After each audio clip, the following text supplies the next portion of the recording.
Hello everyone, इस video में हम सीखने वाले हैं संधारित्र की प्लेटों के मध्य यदि पूर्णतः कोई परावैद्युत पदार्थ भर दिया जाए तो विभिन्न प्राचलों पर क्या फर्क पड़ेगा। दो अलग अलग केस बनेंगे। केस 1, जब संधारित्र पूर्णतः आवेशित कर दिया गया है, बैटरी हटा दी गई और उसके पश्चात परावैद्युत पदार्थ भरा गया। और केस 2, जब बैटरी जुड़ी हुई है, संधारित्र आवेशित हो चुका है, उसके पश्चात परावैद्युत पदार्थ भरा गया। तो शुरुआत करते हैं केस 1 के साथ। जब बैटरी हटा दी गई हो संधारित्र पूर्णतः आवेशित होने के बाद। देखिए, संधारित्र यदि पूर्णतः आवेशित हो गया है तो इसका मतलब उस संधारित्र की प्लेटों पर आवेश क्यू नियत रहेगा, क्योंकि बैटरी हटा दी गई है, परिपथ खुला है। अब जिस प्लेट पर जो आवेश है वो वही पड़ा रहेगा, यानी कि क्यू नियत रहेगा। प्लेटों के मध्य की दूरी हम d मान लेते हैं, प्रत्येक प्लेट का क्षेत्रफल हम a मान लेते हैं। संधारित्र की धारिता हम लोग c मान लेते हैं। संधारित्र की प्लेटों के मध्य विद्युत क्षेत्र की तीव्रता हम E मान लेते हैं और इन प्लेटों के मध्य विभवांतर अपन V मान लेते हैं। सबसे पहले बात करें तो C बराबर लिखेंगे आप epsilon naught A by D। अभी तो परावैद्युत भरा हुआ नहीं है, ये तो प्रारंभिक स्थिति है, तो यहां हम प्लेटों के मध्य क्या मान के चल रहे हैं, निर्वात। तो C ऐसे लिखा जाएगा। अगर कोई आपसे पूछता V का सूत्र बताओ तो आप V बराबर क्या लिखते, V बराबर होता E इंटू D। विभवांतर V बराबर लिखा जा सकता है ED। कोई हमसे पूछे संधारित्र की स्थितिज ऊर्जा U कितनी है, तो इसका सूत्र भाई हम लिखने वाले हैं Q स्क्वायर बाय 2C। इससे भी सहमत हैं आप? अच्छा, अब अगर कोई आपसे पूछे कि इसमें परावैद्युत भर दिया गया है, यही वाला संधारित्र हमने वापस लिया, अब इसकी प्लेटों के मध्य के परावैद्युतांक का परावैद्युत भर दिया गया है। दूरी वही d रखी है प्लेटों के मध्य, प्लेटों का क्षेत्रफल a ही है, प्लेटों पर आवेश अभी भी अपरिवर्तित रहेगा। सबसे पहले पूछी गई आपसे धारिता इस निकाय की, मान लीजिए C डैश हो गई, तो बताइए C डैश का मान क्या लिखेंगे। हमें पता है पूर्णतः परावैद्युत जब यहां भर दिया गया तो इसकी धारिता k गुना हो जाएगी, यानी कि एप्सिलॉन नॉट के साथ k और गुना हो जाएगा। ये सारा मान एज इट एज अपन ला सकते हैं यहां पर, और ऐसा बनेगा k epsilon naught a by d। इस epsilon naught a by d की जगह c लिखा जा सकता है, यानी कि धारिता हो गई इसकी kc। ये तो सबको समझ में आ गई बात। पूर्णतः परावैद्युत यहां भरने पर धारिता k गुना हो जाएगी। दूसरी बात, अगर बात करें विभवांतर की, विद्युत क्षेत्र की, तो इस बार मान लीजिए आपने विभवांतर लिखा V डैश। यहां का विद्युत क्षेत्र हमने इन प्लेटों के मध्य का जो विद्युत क्षेत्र है वो मान लीजिए लिखा E डैश। तो V डैश बराबर आप लिखेंगे E डैश इंटू D। दूरी D तो परिवर्तित हुई नहीं है, E में फर्क आएगा।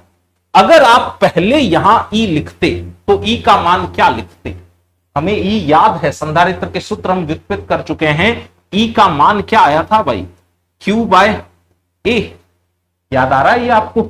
और इधर एप्सिलॉन नॉट है ना, और D अपनी जगह पड़ा था। अब नया E डैश क्या आएगा, Q तो Q ही पड़ा रहेगा, उसमें तो कोई फर्क ही नहीं आएगा। A भी A ही पड़ा रहेगा, एप्सिलॉन नॉट है, लेकिन इसके साथ K आ जाएगा, और D तो अपनी जगह पड़ा रहा। ये भी बात सही है। इसको यहां ले जाते हैं अपन। इसको अगर ध्यान से देखा जाए तो Q upon A epsilon not D, इसकी जगह तो V लाया जा सकता है, तो नया विभवांतर आ गया V बाय K, यानी कि पहले की तुलना में विभवांतर 1/K गुना हो जाएगा। अब बात कर लेते हैं ऊर्जा की। U डैश बराबर अगर अपन लिखने जाएं तो वो आएगा Q का स्क्वायर अपॉन 2C डैश। अभी अभी देखा कि C डैश आता है K गुना C, तो आप लिखेंगे Q स्क्वायर अपॉन 2KC। अच्छा, इसमें Q square upon 2C, Q square upon 2C को U लिखा जा सकता है, यानी कि U डैश आ गया U बाय K। तो ये आ गए प्राचल।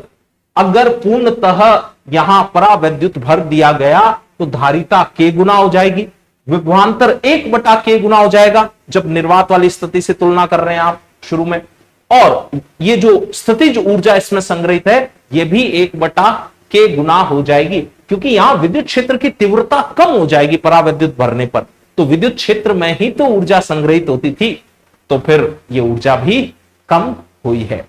आप इसे लिखिए। इसके बाद हम पढ़ेंगे केस नंबर 2, जब संधारित्र से बैटरी जुड़ी हुई हो, सप्लाई जुड़ी हुई हो। अब देखते हैं केस नंबर 2। इसमें बैटरी संधारित्र से जुड़ी हुई रहेगी। प्रारंभ में संधारित्र की प्लेटों के मध्य निर्वात है और उसके बाद प्लेटों के मध्य परावैद्युत पदार्थ भरा जाएगा।